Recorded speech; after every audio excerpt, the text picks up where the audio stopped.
repairs done to Rod's glider. It's got a nice wee test flight.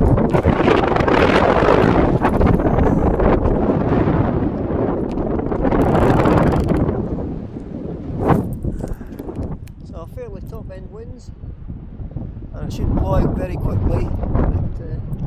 Nice easy flying for me. So I popped up on the grassy slope near the footbridge last night, on the ridge, worked the lift round in one continuous flight.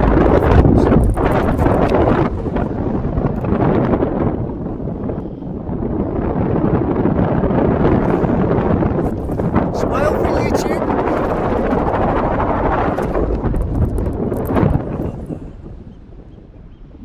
Around onto the warning signs.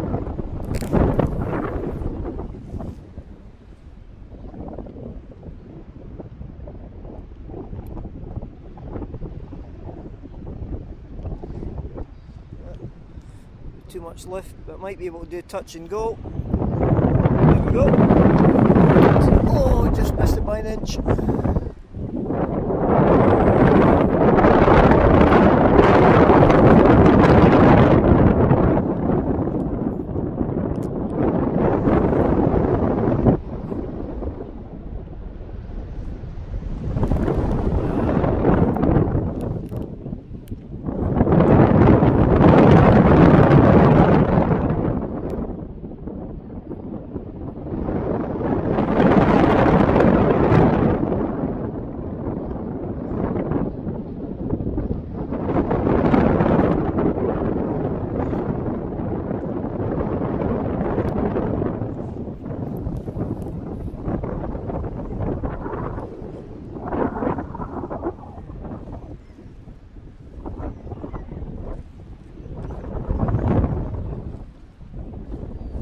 Bit lifty for landing. Yeah, touch and go though.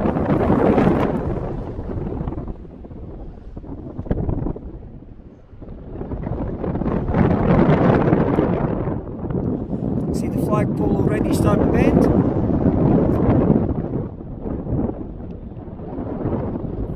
The rotor zone when you go behind the buggy. Start feeling the start there here.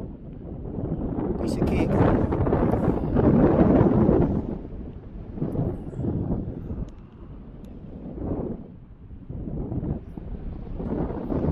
Yeehaw, kicks of air. Right in front.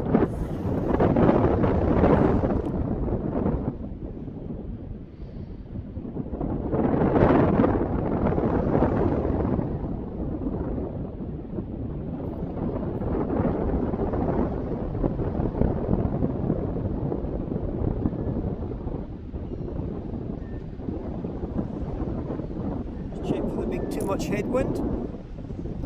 Woohoo!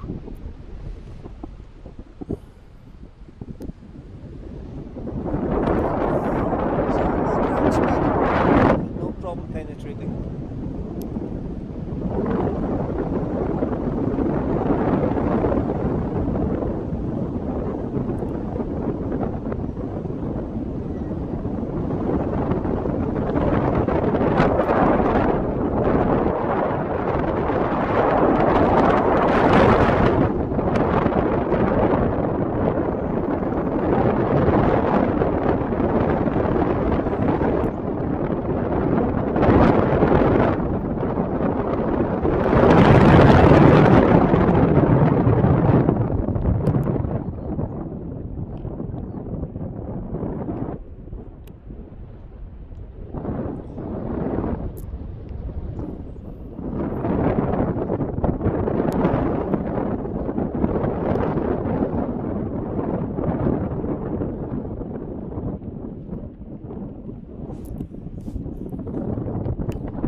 Touch it, just controlling the harness, tiniest of touches of brakes occasionally, just let the wing settle down, and then rather than fighting it, rather than lots of brakes, simply step with the wind and it's parked, nice and neat. Oops, wee flag there, you see the flag blasting away. So just very easy for me. So pop the wing from here, skied, grass is a bit wet.